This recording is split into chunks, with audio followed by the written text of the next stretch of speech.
Hello everyone! Welcome to Europeans at Heart, a podcast created and hosted by young European ambassadors in the European Union and United Kingdom.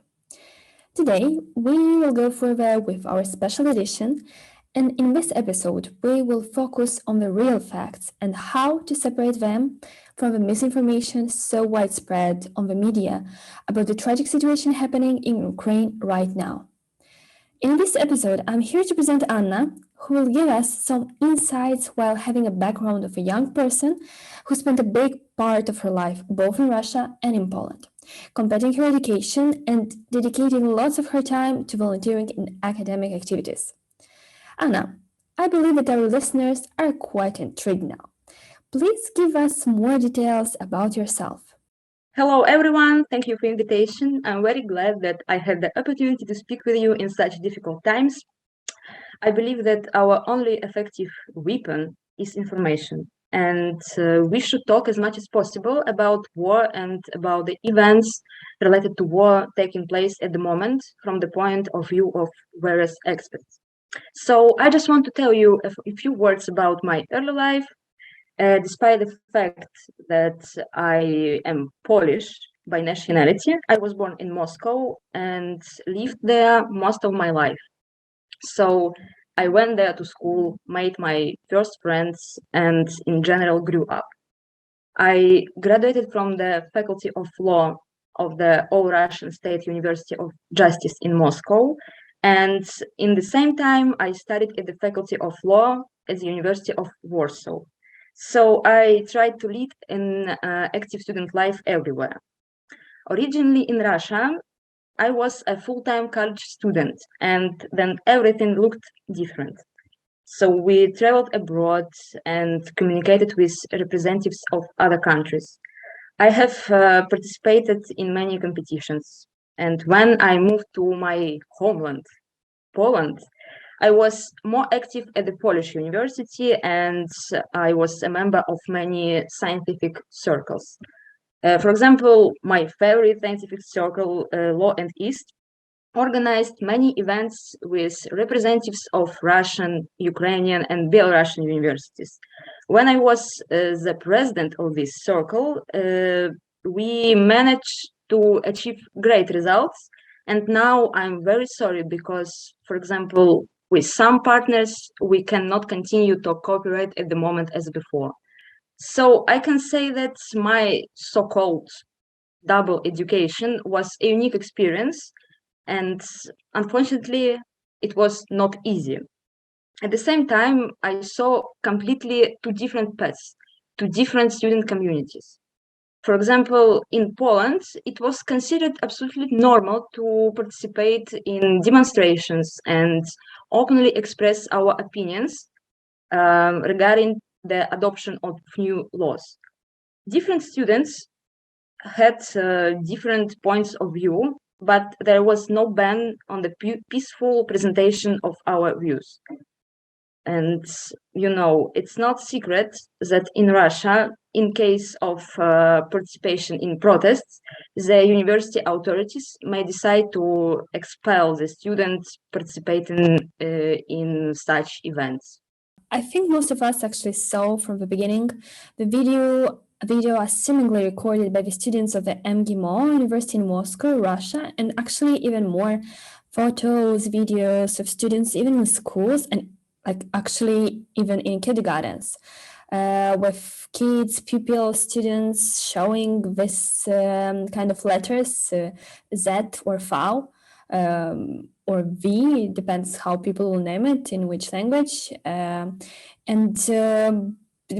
they are showing actually the support voluntarily, at least that's the way it looks like from the start.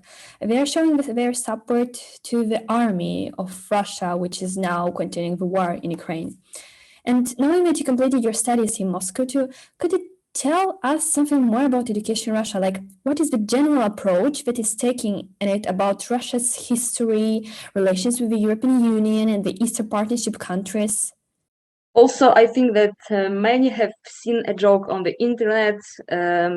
If you feel useless, remember that someone is currently studying in the Faculty of International Relations at MGIMO.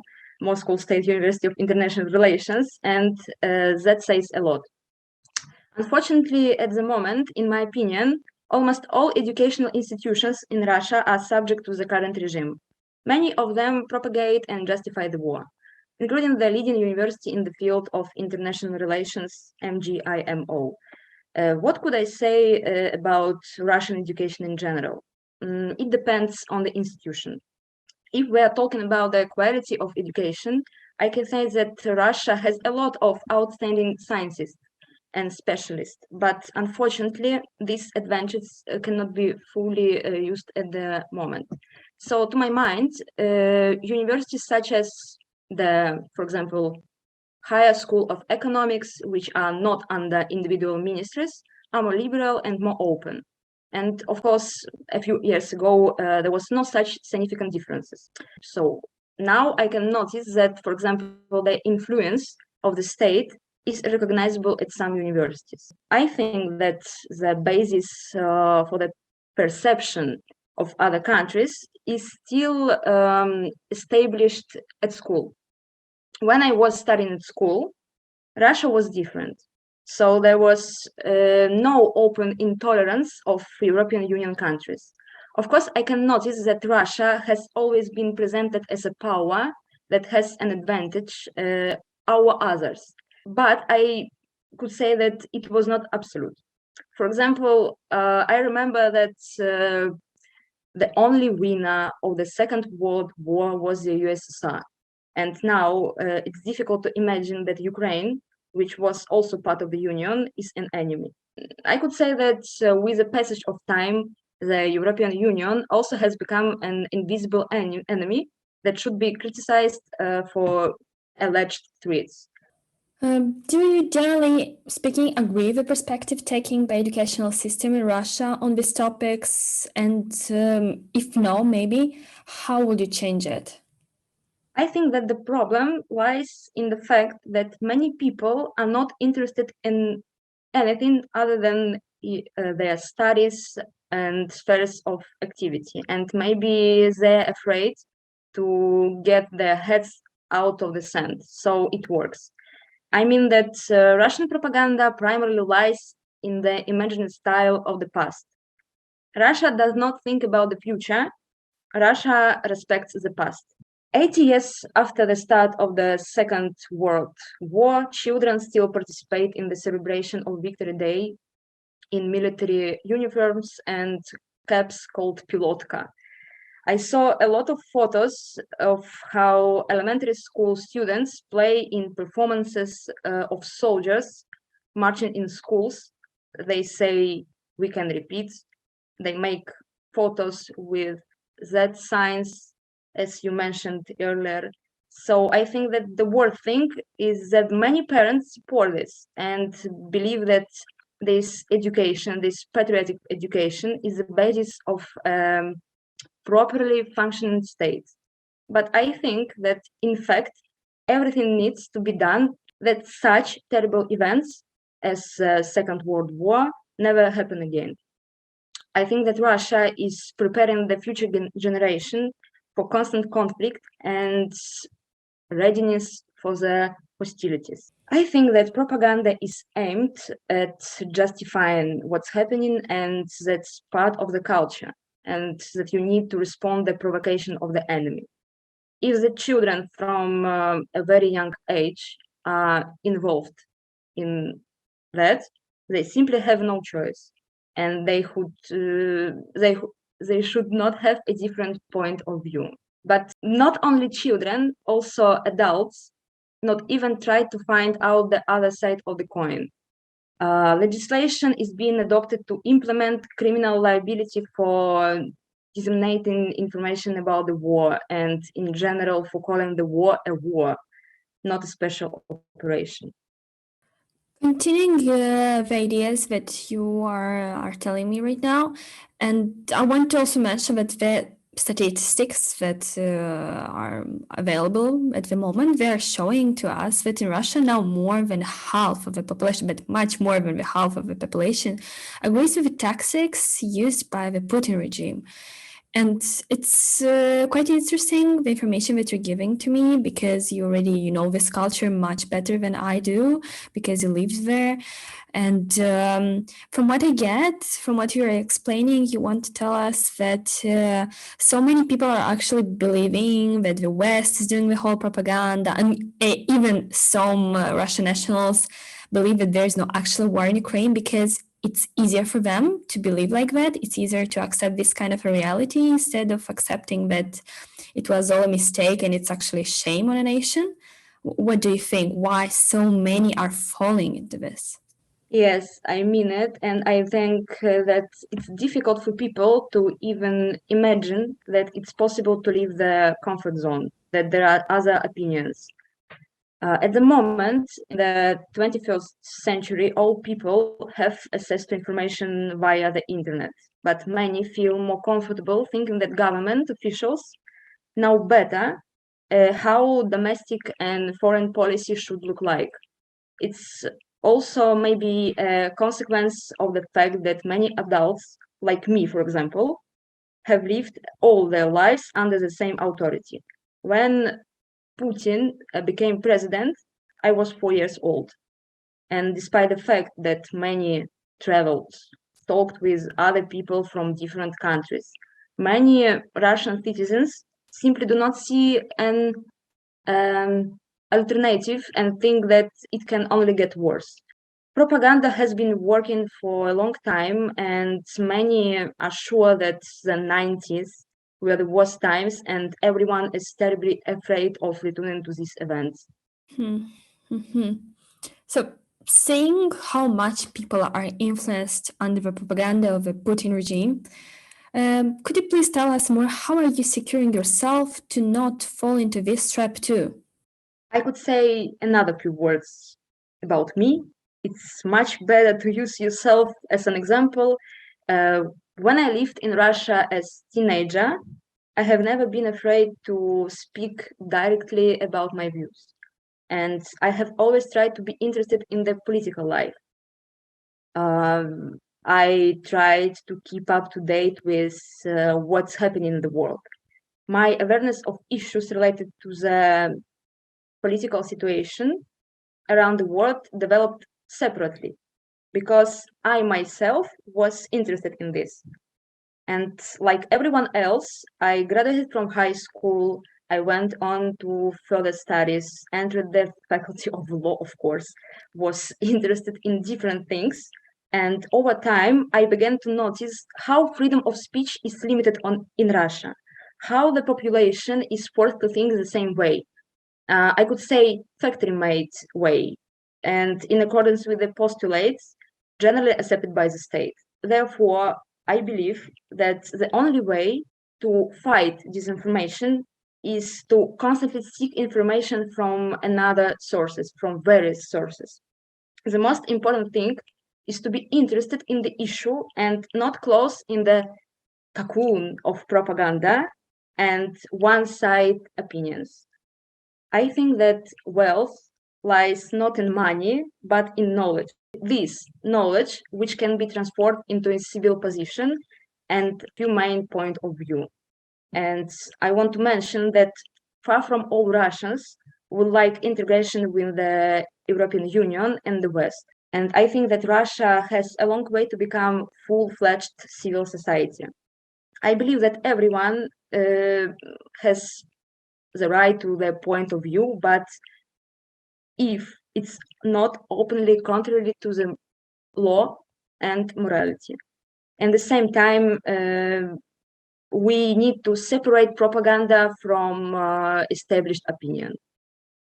Continuing further, what do you think are the main myths that the population is trusting and are falling for the fake news in this way? Could you please also debunk them, maybe? That's my favorite issue, and I will try to express my opinion concisely. Donbass, where were 8 years ago, NATO should have attacked us, and we are just defending ourselves. And my favorite, and now I will show you where the attack was being prepared on Belarus. It's my favorite. And the last one, Russia does not start wars, Russia ends it. And I could say that at the very beginning of the war, I spent a huge amount of time arguing with the Russians. I sincerely tried to convey the truth to them. But in the end, I realized that some people do not want to believe in what's happening. And I'm not talking about everyone. Of course, many people do not want war and approach this issue, but many of them choose to blindly believe in propaganda and not even try to find a refutation. In spite of everything, I see that the most ardent fans of Putin are waking up. And I know that many of my friends really do not want this war. Unfortunately, I think that opinion in society that the majority is for war, that war is cool and it's necessary, it's not true, because I think that many people are against war, but they think that majority is for. So many people don't express opinions more openly and don't protest because they think that majority is for war. And I could say that, like Putin said, all those who now oppose the war and did not notice how the war was going on in the Donbass for 8 years, all these 8 years, Vladimir Putin has refused proposals to send peacekeepers to the Donbass under the auspices of the UN. And now, 2 years after beginning of the war, the conflict has de facto acquired the status of frozen. And suddenly, President of Russia decided to save the Donbass, after which the number of victims among civilians in Ukraine exceeds the number of this over these 8 years. That's definitely shady, I would say. And not just in this subject, but in many other subjects and arguments that the Putin regime is using just to attach the popularity of his side. That's very shady. I want to ask you also, what are your advices for young people in Russia on how they can use their forces on stopping authoritarian power and make the war stop? First of all, we all, not only Russians, have to work on awareness. It's necessary to help others to find their way to the truth. Unfortunately, there are a lot of wars going on in the world. In the case of this armed conflict, the issue is 0-1. Like, it's clearly understanding the situation. When it comes to effective counteraction, our power is the word. For example, I publish content that shows what crimes the Russian army is carrying out during the invasion. And I try to talk to people and convince them that without expressing an open opinion, Putin will not resist. And there are no excuses which can justify what's happening right now. And I'm sure that humanity will win. And I know wonderful Russians, many wonderful Russians, and I hope that they are not only shaping their future and a better future for the whole world.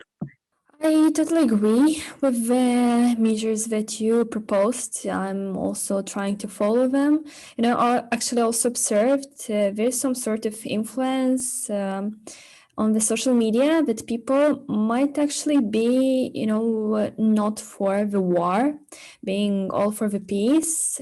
But the way they are posting things in their stories or as posts on their social media per general, it's trying somehow to discredit the Ukrainian side, even if they're not really fully agreeing with the Russian side. But what they're usually posting is just something that will discredit the Ukrainian side, which is actually influencing a lot their people surrounding them.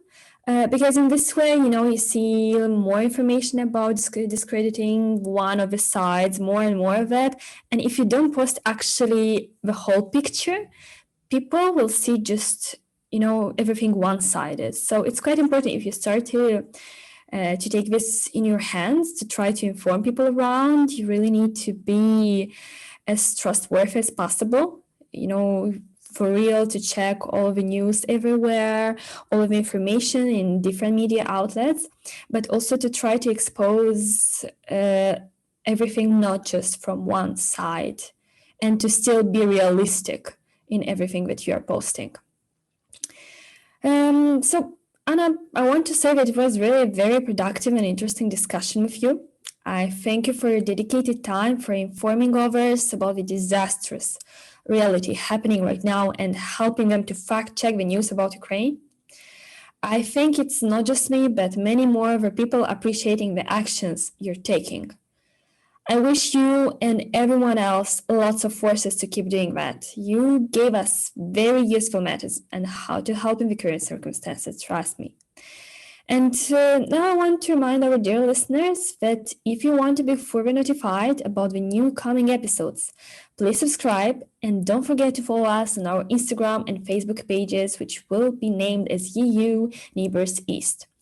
Also, if you want to involve in volunteering actions helping the Ukrainian refugees in the UK, Sweden, Moldova, and Poland, please check the previous podcast episodes from this season. Thank you for joining us for today's episode of our podcast, and stay safe, debunking the myths, and never give up in the fight against fake news. Bye!